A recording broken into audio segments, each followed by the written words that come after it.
do a video. Are you gonna drop that? Sure. Well, there. I'm gonna throw it straight down on the ground. Yeah, make sure it's in there good and tight, because you know I'll drop it, break it again. Hey, at least I admit to it. Yep, that was a fail. Okay, guys. So the last video, it wasn't crank. We heard it. It wasn't cranking. We had what? We thought it was fuel. Well, it had a fuel leak. We had to fix that. We thought maybe the coil packs were swapped. It wasn't that. What else? What were we thinking? We thought we had bad cam sensor. Yeah, so we ran to the store, got a voltmeter, tested that. That had 12 volts. We also thought it was the air temperature, the atmospheric pressure one thing there. Yeah, the manifold air temperature. Oh, we did fix a vacuum leak on the back of the intake. And then we didn't have the ECU. We didn't have vacuum to the ECU. Yeah, so we got this mocked up. And it still didn't want to fire. Or it'd fire, but it would die. We added grounds. We added a ground to the cylinder head. So both heads are grounded to the chassis. What else did we do? And we extended the leaf blower pipe to make sure that the O2 sensor was functioning properly. And then it came down to I tuned the injectors down because the original Holley doesn't have the LS1 injectors on the base map tune. So I chose the 5.3 ones and scaled them down to 26 and a half. What the hell? 26 and a half. The screen will go. The screen's just going to sleep. All right. Tune them down to 26 and a half pounds per hour. So at first, when you want to get the idle air control down to between 2 and 10%, so you have to mess with your idler screw. But every time. So with the LS1, the screw goes up like that. You can see the screw right there. So I rigged this up tape with T15 with a 1/4 inch. So you have to go in there, do half turns at a time, and then go in and do another throttle position reset on the ECU every time you turn that to get this to idle down a little bit. And what they all say is supercharged battery. You think that was part of the issue? So this, yesterday when it wasn't cranking over. It was cranking over and firing, but it was dying. Yeah, it was sitting at just under 12 volts. Now we're at 13.1. It was slowly cranking, so we were thinking the crank sensor might not have had enough revolutions to read the crank sensor properly. So the timing was off, the fuel was off, because it was dumping more fuel than it needs, plus the timing was off, plus it's not getting the voltage it needs. Yeah, we had a combo going there. So fully charged battery, and it reads 14 volts. Here, let's go in it. Well, we even swapped the crank sensor out for the old crank sensor just because we knew that one worked.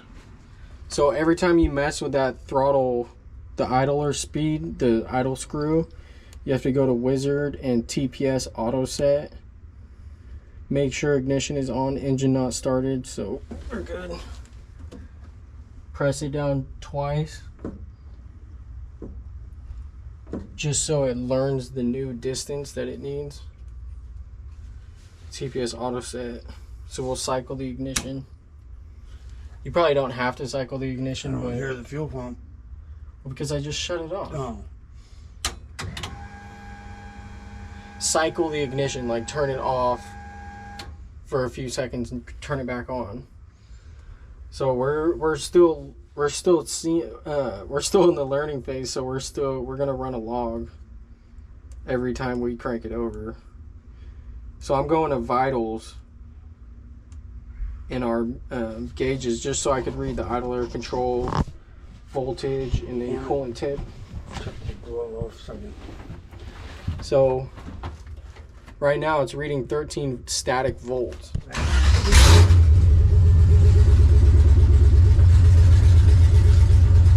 14 volts. That should come down as it starts to warm up.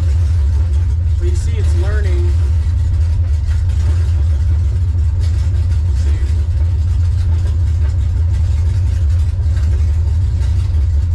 And this is maybe, like, we're still in the learning phase on the ECU. It's not completely, it hasn't self-tuned itself yet, so it's still stumbling a little bit and it's still trying.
Ta-da! Yeah, so when it was initially, it wasn't starting, it was giving us crank. The LED diagnostic was crank was red and cam was going back and forth between red and blue, which when you're cranking it should go between green and blue, because it's sensing a gap and then it's sensing, that shows you that it's working. But if it's not cranking over and it's showing red, then you might not have the proper voltage or RPM speed or the wrong sensor. So that's a lot to digest. But there it is, folks. LS Fest 2022 coming up. It's finally alive. So this is obviously temporary, but in order for us to run this, we need fuel pump, 2 fans, and then the starter relay. So the fans are run off a ground signal from the ECU, which is, I got it routed back here, but I had to, the reason these are all different colors is because I had to extend the wires but eventually everything's going to be tucked back there behind. We're going to do like a custom sheet metal dash, quick, like a removable dash, and then we still got to work on this back panel. We got the Lexan for the back window. We got the drive shaft. We got to show them the drive shaft. The guys over at Driveline Service in West Sacramento, they're the greatest. I can barely see it. So, yeah, that's the 1350 series yoke with the T56 T56 spline, which I think is a 27. And then on this side, so the whole drive shaft, that side's 1350 and this is 1350. You just bought nothing fancy. We just bought a new one of these. Yeah, and so a new seal. the grand total was under $500. It was like, I mean, with all the parts, with the yokes and the the drive yoke. shaft. The yoke was 190. This, I can't remember how much this was. It was only like $50 or something. And then the drive shaft was like 320.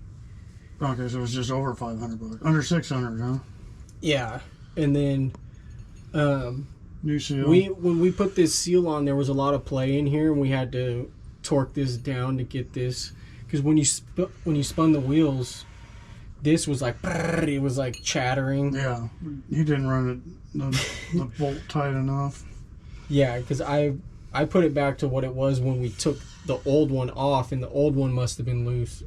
Or the caliper on this side, for some reason, was too far forward, and the pad was scraping against the rotor, so I had to put shims on the back side of where the caliper mounted to the bracket, so that it could push the caliper back and line the rotors up with the brake pads. Stainless steel lines. These are all what I did.